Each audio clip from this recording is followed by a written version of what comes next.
Now for the track guide, and before starting, if you want to improve at a quicker pace, check out GITGUDRacing.com. I have a lot of courses that can help you with racing technique. Now going into the track guide itself, for turn 1, reference for braking will be the 100-meter board. Slightly past it, you want to be applying the brakes. You want to brake in a straight line, meaning holding 0 degrees of steering wheel angle. This is super important.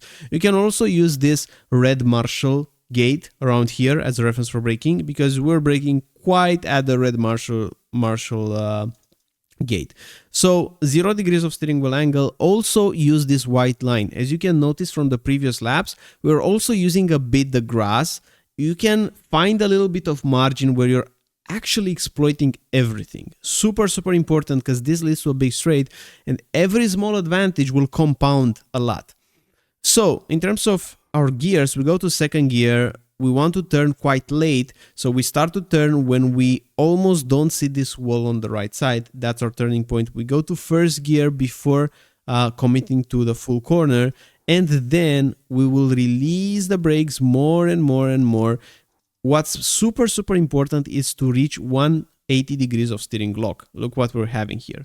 So we're doing this with our hands in this corner. A big mistake for a lot of drivers is to steer a bit less, doing something like this, which isn't enough. You have to go that extra mile, just like that. The trail braking won't be enough to make the car rotate, so you use the front tires as well.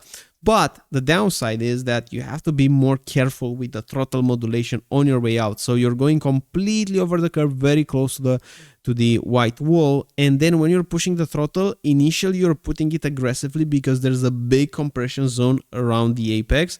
But then because you have this amount of steering lock and you're going off the compression, you're changing the mechanical grip levels, you have to wait. You see here, we're not fully committing with the throttle in the same way that we're doing initially. Wait, and then as we unwind the wheel, then we fully commit.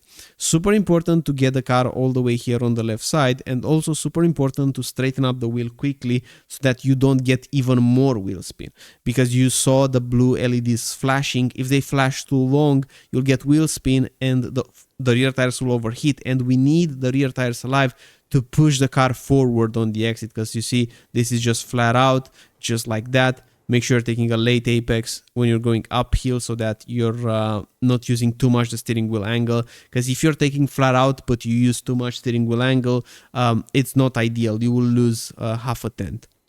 Now going into the next corner, super important is the car positioning. So first of all, the braking will be the beginning of this curb, just like that, but we want to brake and use every bit of this curb. So notice that our left tires are at the end of the curb on the left side. Enter gear. Now our vision is on the green curb. We don't see it from this angle, but you should look with your mind's eye further ahead. If you're looking on the grayish part, you're doing a mistake. So make sure you're looking further ahead, because it's the green that we want to go completely on initially. It's not the grayish part.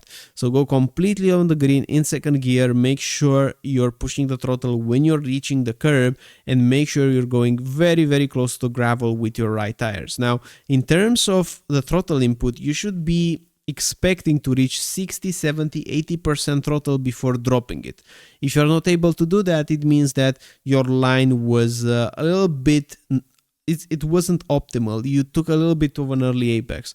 So you know you have a good corner around here when you're going off that curb close to 70% throttle, and then you're dropping to take this corner. Drop it completely to 0, add a little bit of brake, and it's this picture around here which speaks volumes. You have to cut the curb just like that. You need this amount of cutting in order to have the car here on the left side of the track for the next corner, because from this position it's super easy to bring it to the white line and then to have this superior angle for the next corner.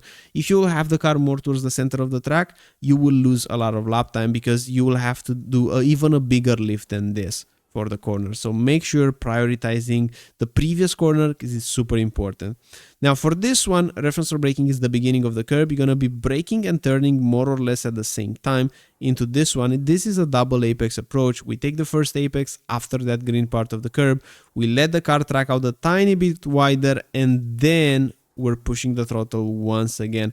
So if you're looking at the brake trace, it's a long braking zone following by a steep push of the throttle.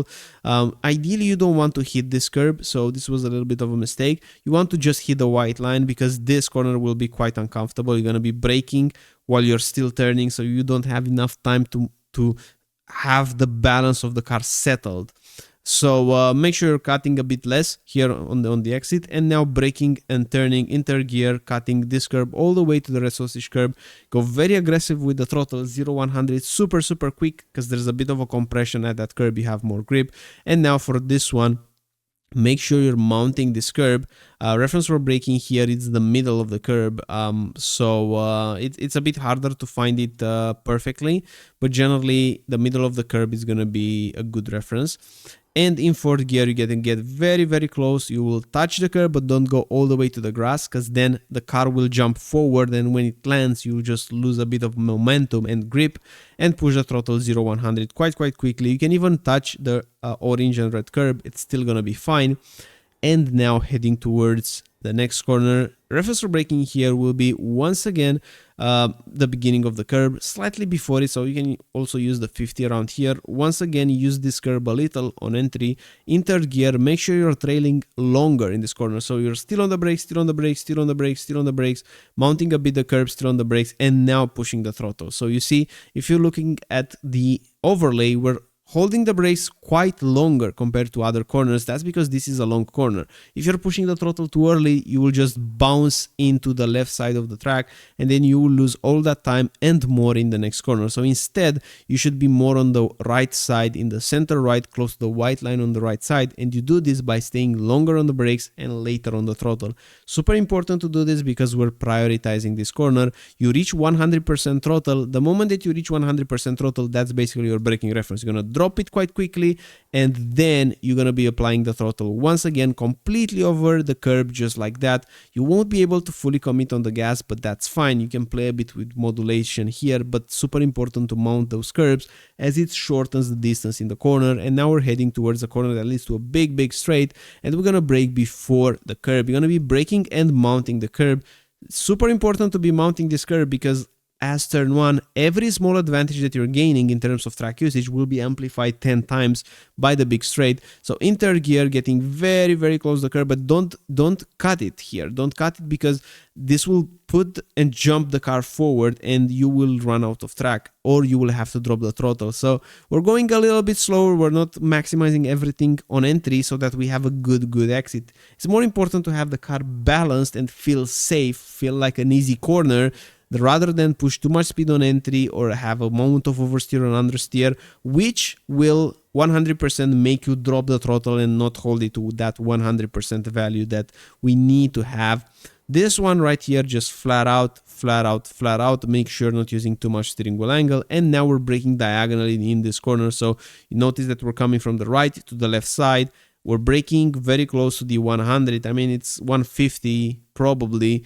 The white line can also be used around here, so you can use this white line slightly past it. You're going to be applying the brakes in the middle of the white line and the 100.